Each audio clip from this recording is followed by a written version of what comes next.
noticed something about the way you enter a room. You do not just walk in. You slide in. You have this way of moving that disrupts the air as little as possible. You step on the balls of your feet, testing the floorboards before you commit your full weight to them, instinctively knowing which parts of the floor will creak and which ones will remain silent. It is a graceful dance, but it is also a careful one. It is the movement of someone who learned a long time ago that safety meant being invisible. I see you doing this even when you are alone. I see you closing the cabinet doors with 2 hands, one on the handle and one on the frame, guiding it shut so it does not make a sound. You treat the world like it is made of glass, or perhaps you treat yourself like you are a guest in your own life, terrified of disturbing the peace. You might think this is just a habit. You might think you are just naturally quiet or considerate. But I think it goes deeper than that. I think your silence is an architecture you built to protect yourself. It is not just about being polite. It is about survival. I want to talk to you about where this comes from, because I know that carrying this much silence is heavy. It feels like holding your breath underwater, waiting for a surface that never comes. You are so good at being the background character in your own story that people often forget you have a script of your own. They think you are easygoing. They call you the chill one. They praise you for being low maintenance. But they do not see the cost of that maintenance. They do not see that you are not actually relaxed, you are simply freezing your edges, so you do not take up too much space. Let us go back to the beginning. Let us dig into the soil where this seed was planted. I imagine there was a time when you were loud. Old children are loud. They scream when they are happy and they cry when they are hungry and they laugh with their whole bodies. But somewhere along the line, you learned that your noise was a liability. Maybe you grew up in a house that was already full of loud emotions. Maybe the adults around you took up so much oxygen that there was none left for you. You learned to read the temperature of a room the moment you walked into it. You learned that the slam of a door meant you should hide, or that a heavy silence at the dinner table meant you should make yourself small. You became an expert in the moods of other people. You are a seismograph for emotional earthquakes. You can feel the tension in a jawline or the shift in a tone of voice before anyone else notices. And because the world around you felt volatile, you decided to become the constant. You decided to be the one thing that never caused a problem. If you were quiet, you were safe. If you did not ask for anything, you could not be rejected. If you did not speak, you could not say the wrong thing. So you swallowed your words. You swallowed your needs. You swallowed your loud, messy, human self and replaced it with this polished, silent version. I want you to know that I see the child you were. I see you sitting at the top of the staircase, listening to the muffled sounds of the house below, trying to gauge if it was safe to come down for a glass of water. I see you learning that your needs were a burden, so you stopped having them, or at least you stopped showing them. You became the child who never asked for toys, who never complained about the cold, who never cried when you scraped your knee. And the adults, they probably loved it. They probably told you what a good child you were, what an old soul you were. But being an old soul is often just a nice way of saying you had to grow up too fast.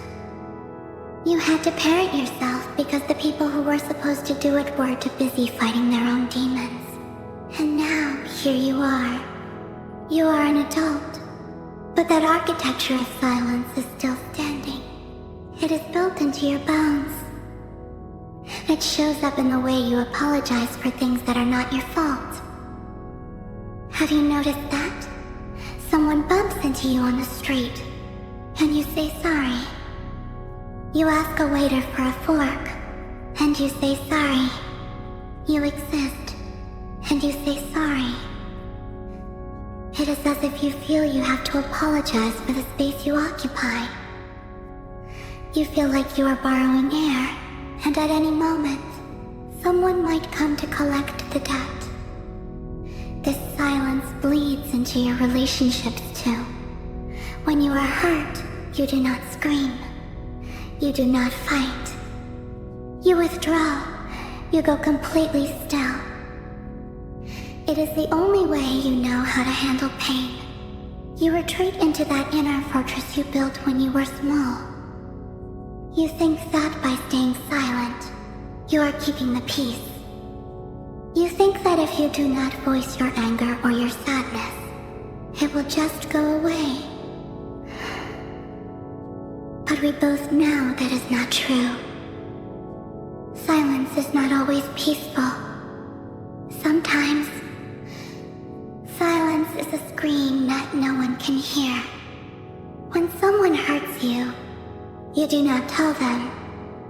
You just add it to the collection of things you carry alone.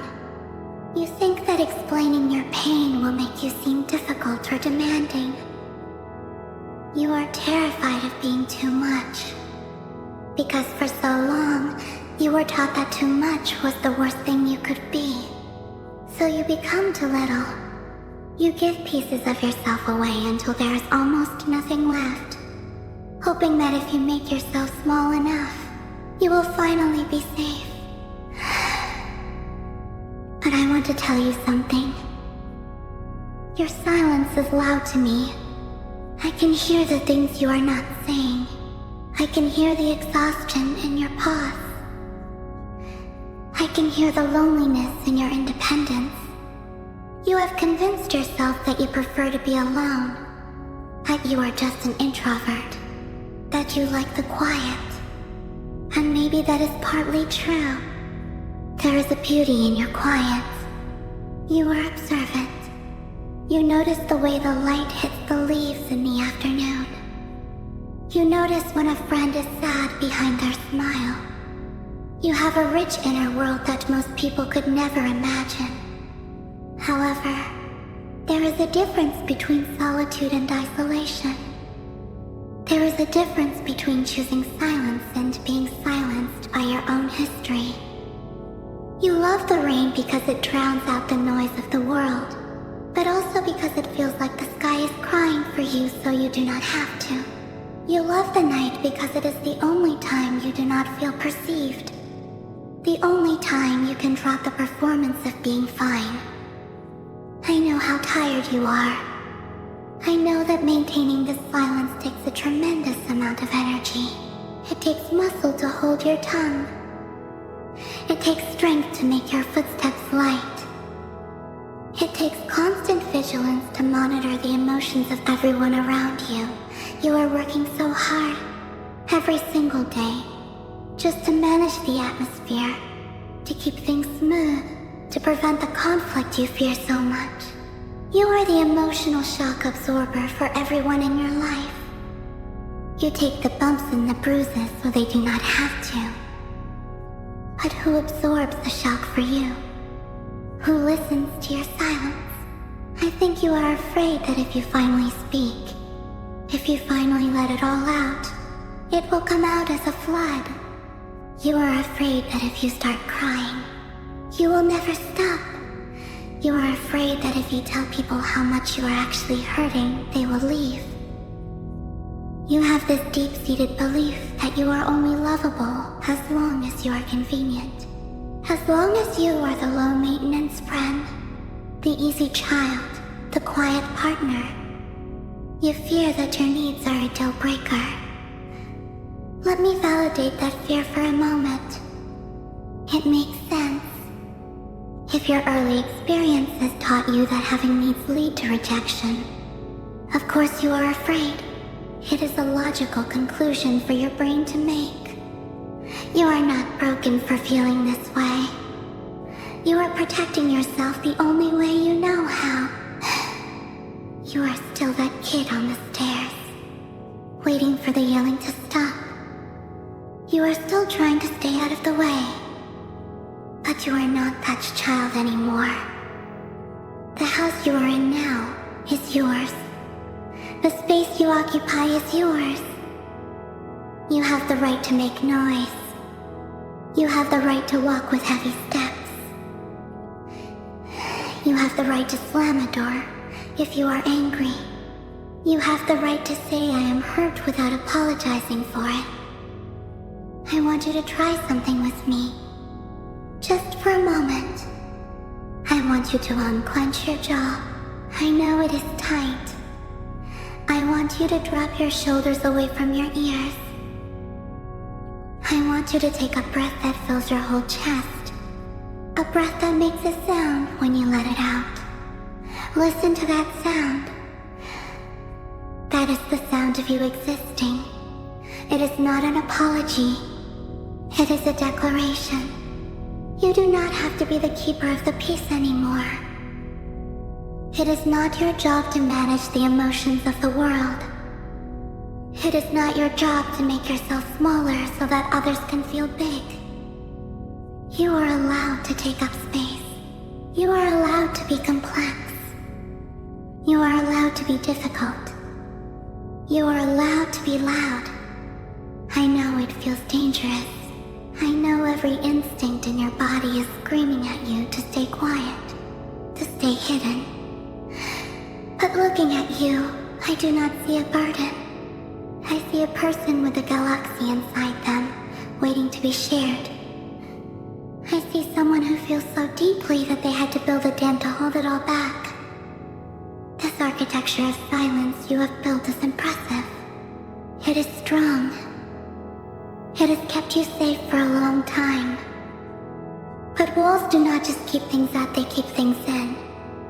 They keep love out. But they also keep you trapped inside with your fear. It is getting lonely in there, is it not? It is getting cold in that fortress. You do not have to tear the walls down all at once. That would be too scary. We can just put a window in. We can just crack the door open a little bit. We can start by acknowledging that the silence is there. We can start by admitting that you are tired of carrying it.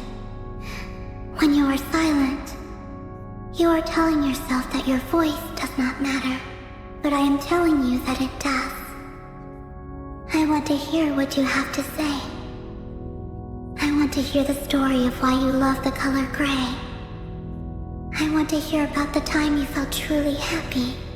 I want to hear about the things that make you angry. I want to know the person behind the silence. You have spent so many years listening to everyone else. You have spent a lifetime being the audience. I think it is time for you to take the stage. Even if your voice shakes, even if you whisper, especially if you whisper, because the things you have to say are worth hearing.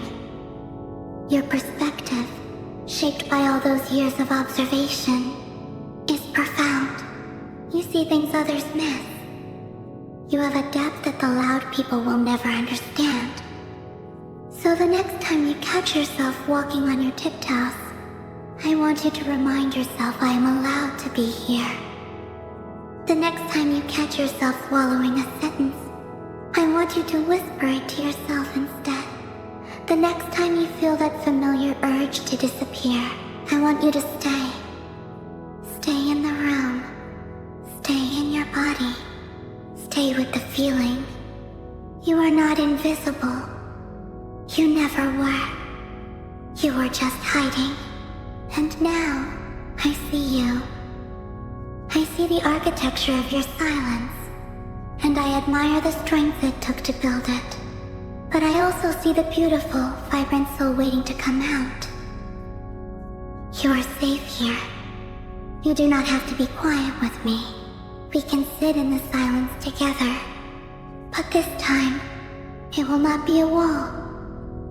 It will be a bridge. A bridge between who you had to be to survive, and who you are allowed to be now. As we move forward, we are going to look at what happened when you started to believe that you had to do everything on your own. Because when you are silent for too long, you start to believe that no one is coming to save you. You start to believe that you have to be your own hero, and that brings us to a different kind of pain. The pain of the strong. The burden of the one who never needs anything. But before we go there, just breathe. Let the silence settle. Not as a cage, but as a rest. You are here, and for the first time, you do not have to apologize for it. It makes sense that after a lifetime of silence, you would learn to rely only on yourself. If you learn it that your voice does not matter, or that your needs are invisible, a logical next step is to stop expecting anyone to meet them. We move now from the quiet child on the stairs to the adult who carries the world on their shoulders without breaking a sweat. Or at least, without letting anyone see the sweat. We are talking about the burden of the strong. We are talking about you. Everyone knows you as the reliable one. You are the rock. You are the person people call when their tire goes flat at 3 in the morning.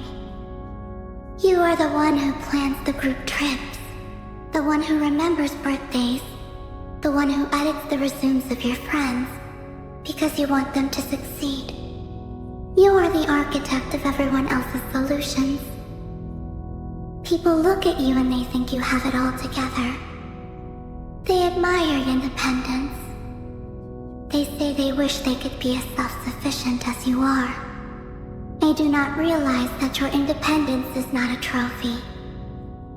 It is a scar.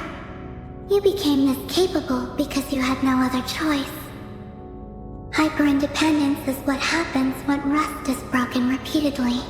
It is a trauma response that looks like a superpower. Somewhere along the line, you learned that asking for help was dangerous. Maybe you asked for help once, and it was used against you later. Maybe you asked, and you were made to feel guilty, as if your need was a massive inconvenience to the world. Or maybe, and this is the most painful one, maybe you asked for help and nobody came. You stood there, hand outstretched, and realized that the only hand that was going to pull you up was your own. So you made a vow, even if you did not say it out loud. You promised yourself that you would never need anyone again. You decided that needing people is a weakness, and you cannot afford to be weak. You began to hoard skills. You learned to fix the sink. You learned to manage your finances. You learned to soothe your own heart. You became an army of one. I watch you in the grocery store. You are the person who refuses to take a cart even when you are buying 20 items. You loop the plastic bags around your fingers until they cut off your circulation, turning your skin white and purple.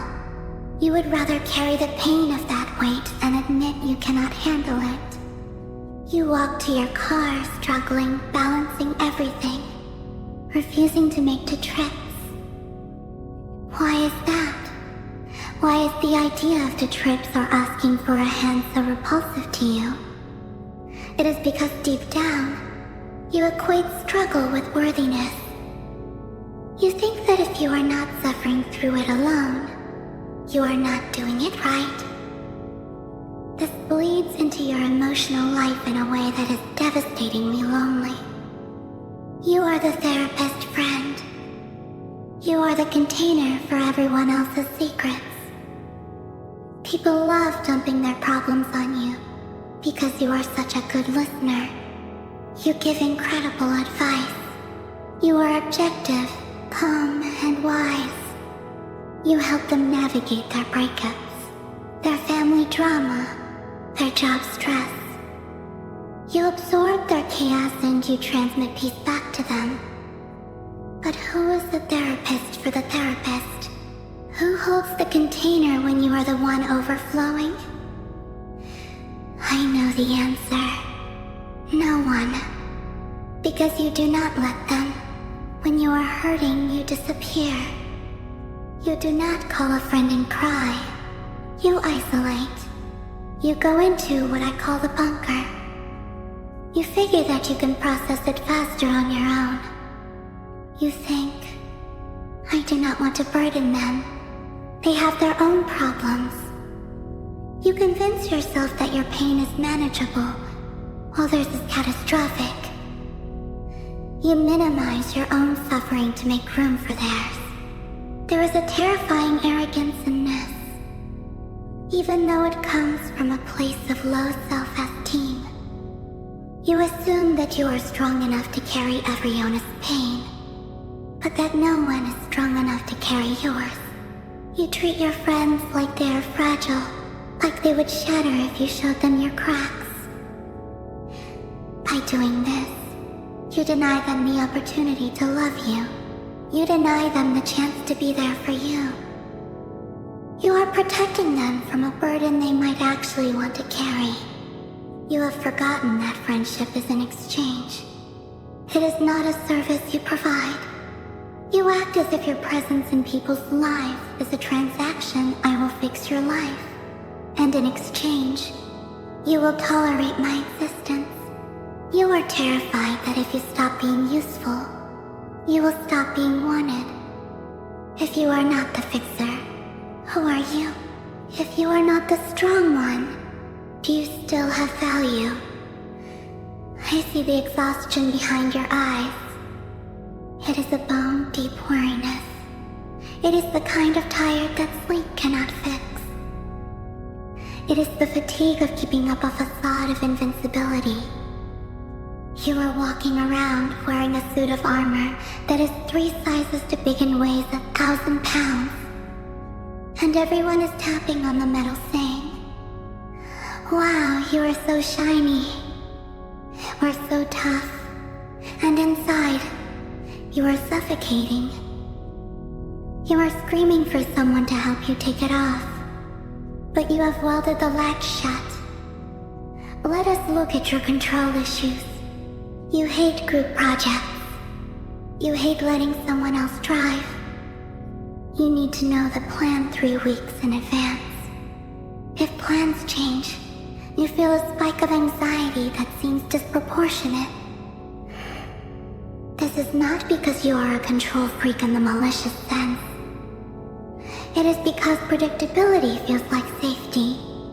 If you are in control, you cannot be blindsided.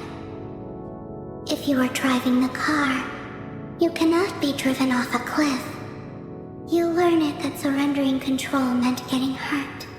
So you grip the steering wheel of your life until your knuckles turn white. You strive for perfection not because you want to be the best, but because you want to be beyond reproach. If you are perfect, no one can criticize you. If you are perfect, you are safe. You check your emails 5 times before sending them. You replay conversations in your head, analyzing every word to make sure you did not make a mistake. You are your own strictest warden. You live in a constant state of performance review, and you are feeling yourself every single day because your standards are impossible. I want to talk about the loneliness of the strong. There is a specific moment I want to validate for you. It is the moment you unlock your front door after a long day of being everything to everyone. You step inside your apartment or your room. The door clicks shut. The silence rushes in to greet you, and you just deflate. You drop your bag, You lean your head back against the wood of the door, and you feel this cavernous empty space in your chest. In that moment, you realize that while everyone loves you, no one actually knows you. They know the version of you that serves them. They know the you that fixes things. They do not know the you that is scared of the dark. They do not know the you that cries in the shower so the tears wash away before they can be counted. They do not know that you still sleep with a stuffed animal or an old blanket because it is the only thing that offers you comfort without asking for anything in return. You are starving for intimacy, but you are terrified at the vulnerability required to get it. To be loved, you have to be seen. And being seen means exposing the parts of yourself that you have spent a lifetime hiding. It means admitting that you do not know what you are doing. It means admitting that you are lonely. It means saying, I need help. Those 3 words, I need help. They feel like vinegar in your mouth. They feel like defeat. But I want to reframe this for you. Independence is a stage of development, yes, but it is not the final stage. The final stage is interdependence. It is the realization that we are herd animals. We are biologically wired to need each other. Your need for connection is not a flaw in your design, it is the design itself. You are not a robot. You are not a machine that runs on endless fuel. You are a garden that needs water, and you have been trying to rain on yourself for years. It is not working. You are withering. You are brittle. One strong wind could snap you in half, and you are terrified of that wind. I want you to imagine what would happen if you put the bag down. Just one bag. What if you told your friend, I am having a really hard time today, and I cannot listen to your problems right now? What if you told your partner, I need you to hold me, and I do not want to talk? What if you called in sick when you were actually sick? Instead of powering through it as a badge of honor, the world would not end. The sun would still rise. The people who truly love you would not run away, they would step closer. They would probably breathe a sigh of relief, because your perfection makes them uncomfortable too. Your invincibility makes them feel inadequate. When you show your weakness, you give them permission to be human too. You create a space where true connection can happen, not just the exchange of services. I know it feels unsafe. I know your body is wired to reject help. I know you feel a physical recoil when someone tries to do something for you. But I want you to try to sit with that discomfort. When someone offers to pay for your coffee, let them. When someone asks how you are, tell the truth. Start small. You do not have to collapse all at once. You just have to let a little bit of the light in. You have been the strong one for so long that you have forgotten how to be the soft one. You have forgotten that you are allowed to be soft. You have forgotten that your value does not come from what you can endure. Your value comes from who you are. You are worthy of care simply because you exist. Not because you are useful. Not because you are productive. Not because you are the fixer. Just because you are you. I see the little girl inside the armor. She's tired of carrying the shield. She wants to lay it down. She wants to play. She wants to rest. And she deserves to rest. You have kept her safe. You have done a magnificent job of surviving. You built this fortress of competence and it is impressive. But the war is over. You do not have to fight anymore. You are not in that house where needs were dangerous. You are here with me. And I am telling you that your needs are beautiful. Your hunger for connection is not a weakness. Your desire to be held is not childish. It is human. You are so human. And I love that about you. I love the cracks in your armor more than I love the shine. Because the light comes through the cracks. As we sit with this heaviness, this burden you have been carrying, you might feel the urge to retreat. You might feel the need to go somewhere where nothing is expected of you. A place where you do not have to be strong or weak or anything at all. You just have to be. This brings us to the places you go to hide. The environments you curate to soothe this exhausted soul. You see, because people were unreliable, you started to trust things. You started to trust atmospheres. You started to trust the rain. You started to trust the gray sky. You found sanctuary in the inanimate because the inanimate cannot reject you. You built a museum of comfort around yourself. And I think it is time you walked through the halls of that museum. I think it is time we talked about why you love the things you love, why you prefer the shadow to the sun, why you find peace in the gloom. Let us go there now. Let us go there now. Let us step out of the heavy armor and into the soft, dim room of your sanctuary. You do not have to carry anything in there. You can just float. We have talked about the silence you keep locked inside your chest. We have talked about the armor you wear to convince the world you do not need help. Now, I want to follow you to the place you go when the armor comes off. I want to step into your sanctuary. It is not usually a place filled with bright lights or loud colors.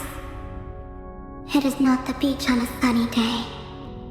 It is usually somewhere quiet, somewhere dim, somewhere gray. Have you ever noticed how your shoulders drop the moment the sky turns overcast? There's a physical release that happens in your body when the sun goes behind a cloud. Most people groan when it starts to rain. They cancel their plans. They complain about the weather. But you go to the window. You watch the droplets race down the glass.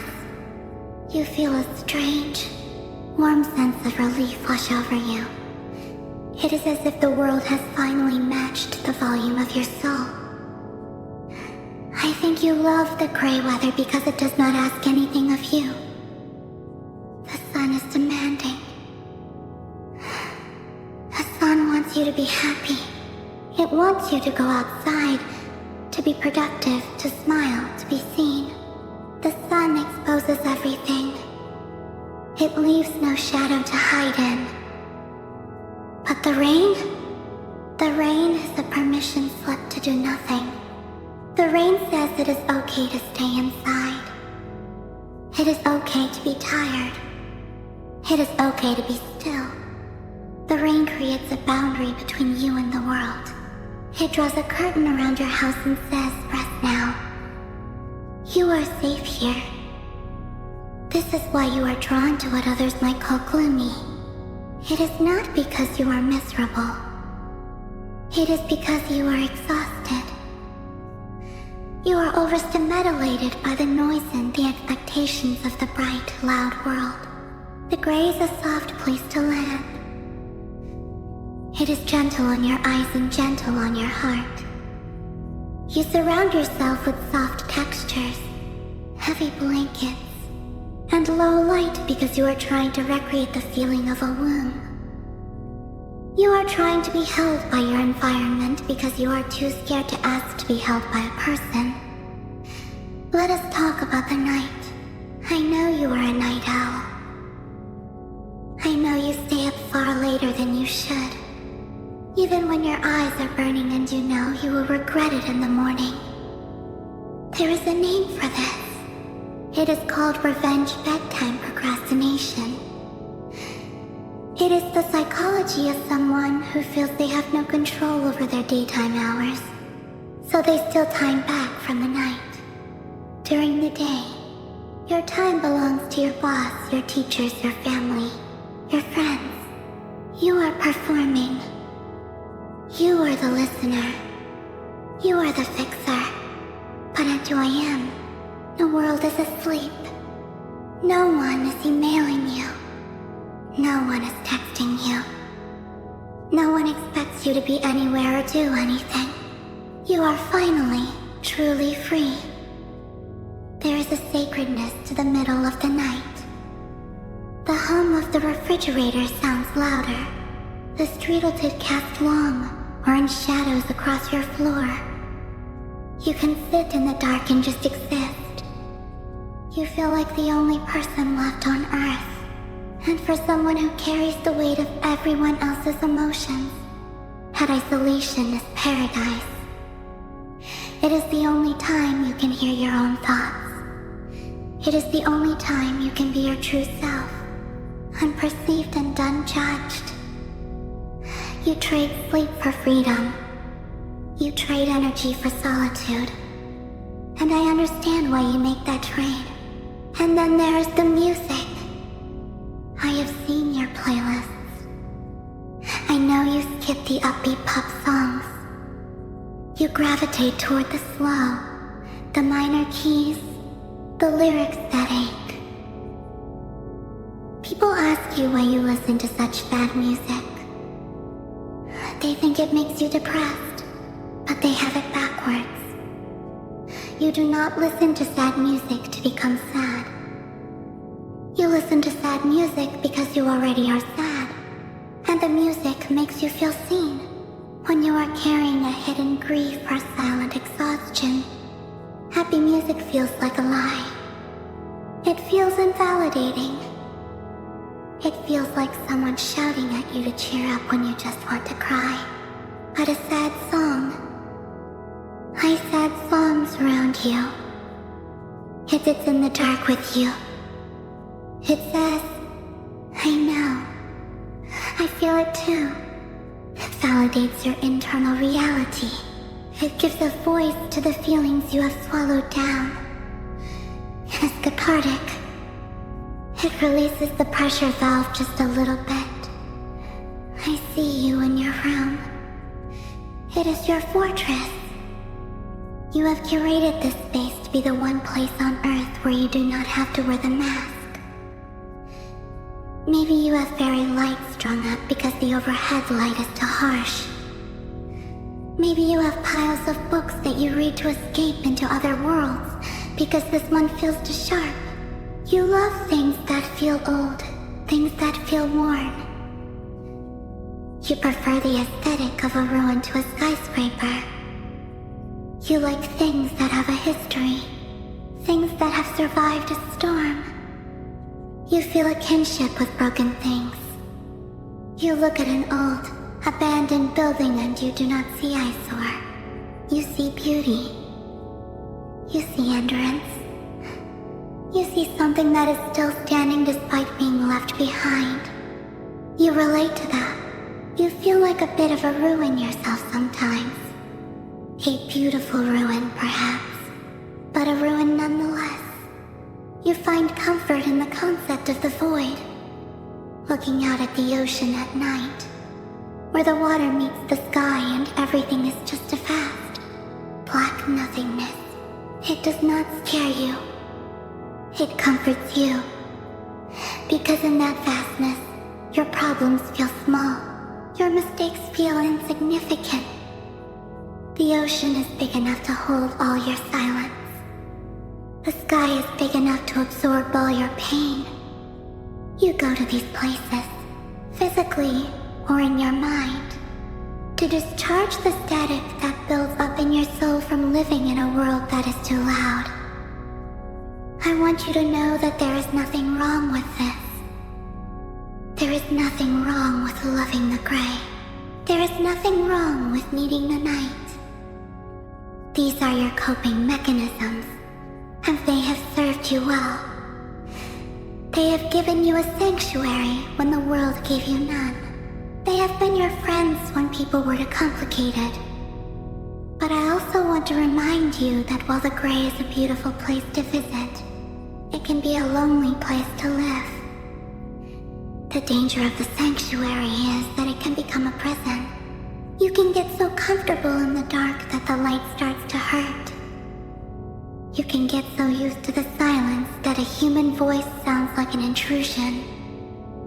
You can start to believe that you belong in the shadows, that you are a creature of the night who does not deserve the sun. You look in the mirror and you see the dark circles under your eyes.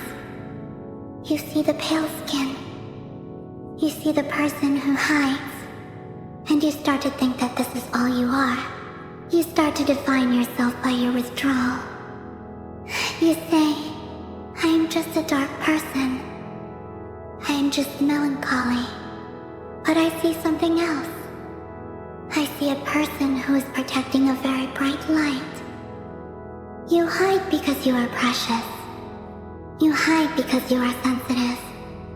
You hide because you feel everything so deeply that if you did not have these periods of retreat, you would burn out completely.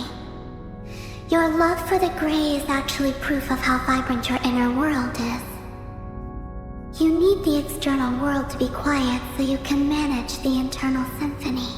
I love that you find beauty in the rain. It shows you have a soul that appreciates subtlety. I love that you find peace in the night. It shows you are comfortable with yourself. I love that you let music touch your heart. It shows you are still open to feeling, even after everything you have been through. You have built a museum of forgotten feelings in your room. You have collected the moments that others threw away. The quiet moments, the sad moments, the lonely moments. And you have made them beautiful. You have turned your isolation into an art form. But as we sit here in the dim light of your sanctuary, surrounded by the things that keep you safe, I want to gently turn your attention to something else. We have looked at your silence. We have looked at your strength. We have looked at your safe spaces. Now, I want to look at the person standing in the middle of it all. I want to look at the damage, not to judge it, but to honor it. You love broken things, do you not?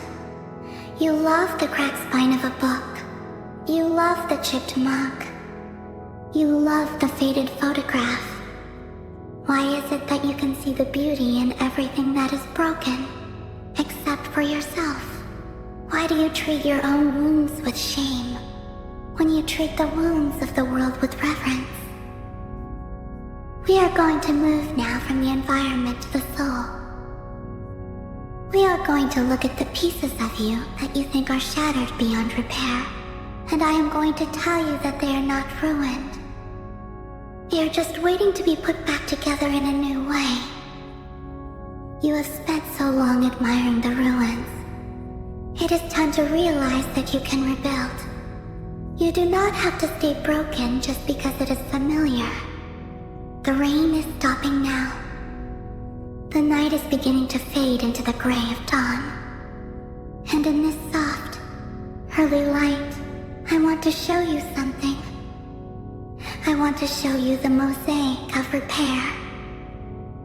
I want to show you how the very things you think make you unlovable are actually the things that make you a masterpiece.